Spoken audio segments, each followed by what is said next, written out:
Okay, we're going to try some of this 380 ACP Sinter Fire.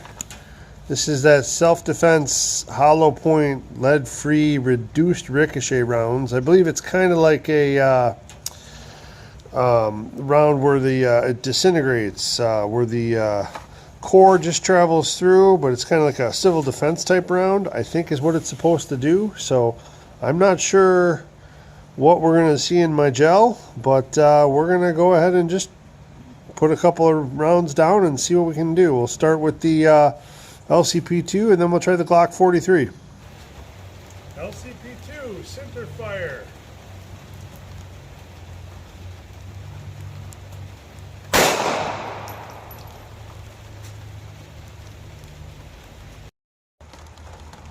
All right, regarding that Sinter Fire round, I'm not sure you can see that, but it went in right here, and then it kind of mushroomed out. You can see a little piece of lead up here, and a little piece right here. So that's probably, what, 3 or 4 inches into the gel there.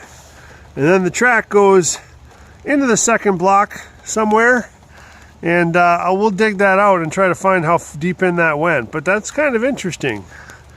And I'm sure we'll find some lead pieces when we melt that block down. Sinter Fire, Glock 42.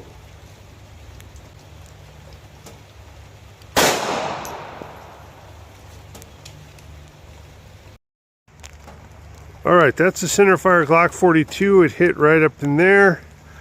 And this block's getting pretty cloudy, but it looks like there's some lead chunks that broke off up here. And I don't know if I can see any more in there.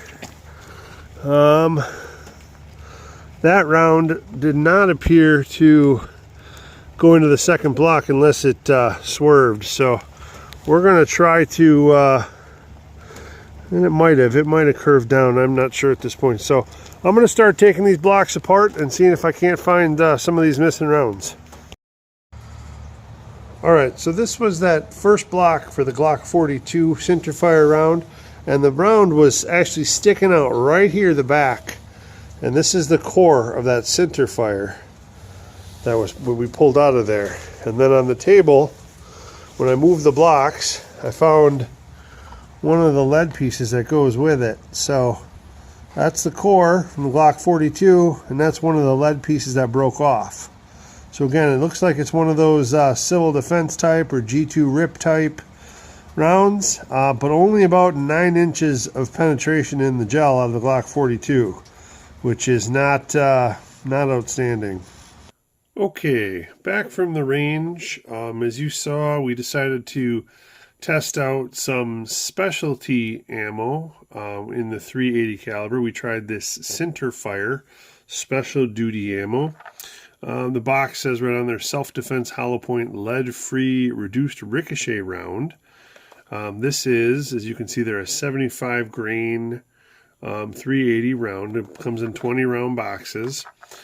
The point of this round is supposed to be very similar to like a civil defense round or a RIP G2 round, or one of those where they segment off, causing a lot of initial damage, and then the pieces break off and spread out in sort of a conical shape out from impact, and the core continues on through, hopefully straight through to that minimum 12-inch penetration. What we observed was not quite enough penetration.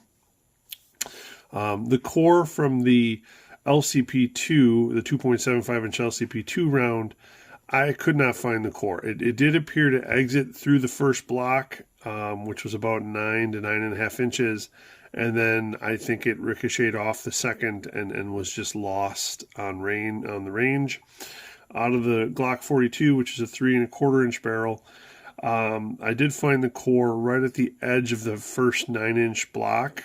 So it made it to about 9 inches deep. And this is what the core looked like at 9 inches deep. You can see where it just kind of broke apart there on impact.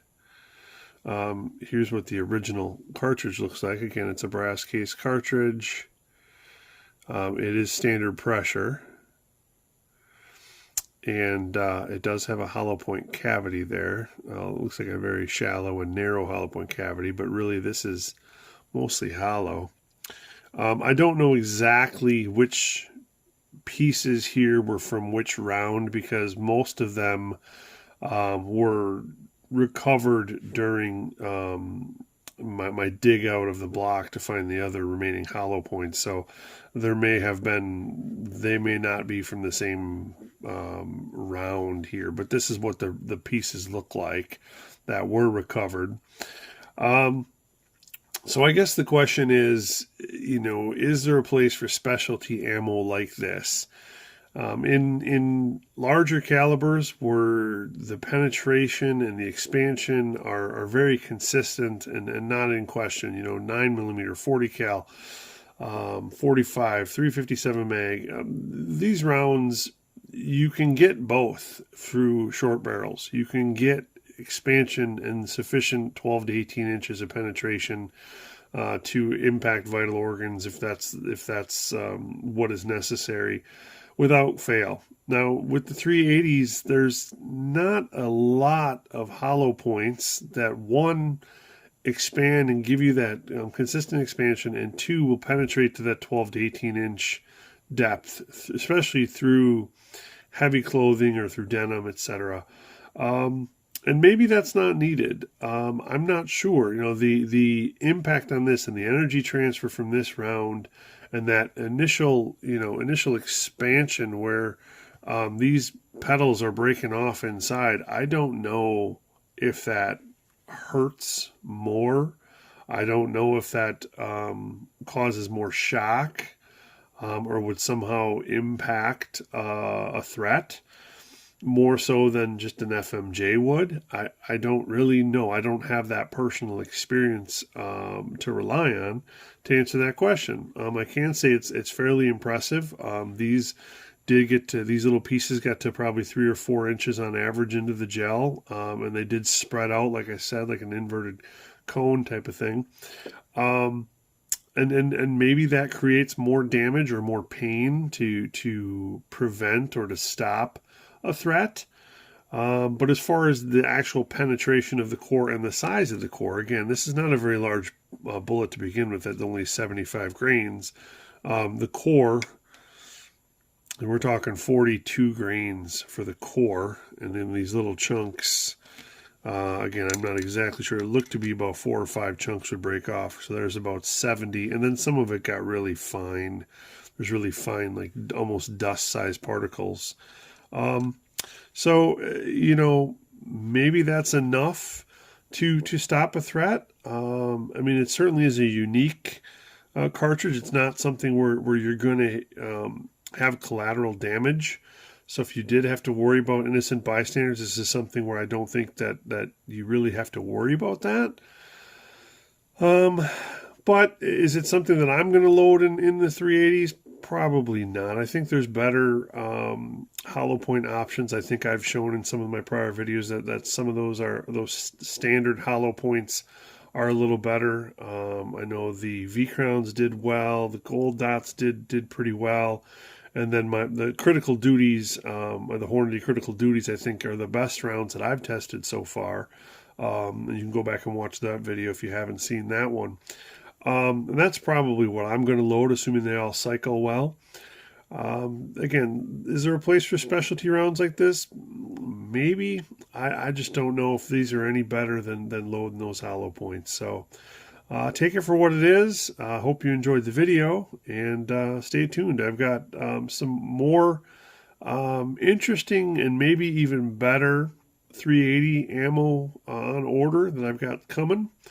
And then, of course, I've got more 357 testing, and I've got some 40 cal testing I'm planning to do coming up as well. So hope you enjoy, and stay tuned for what's next.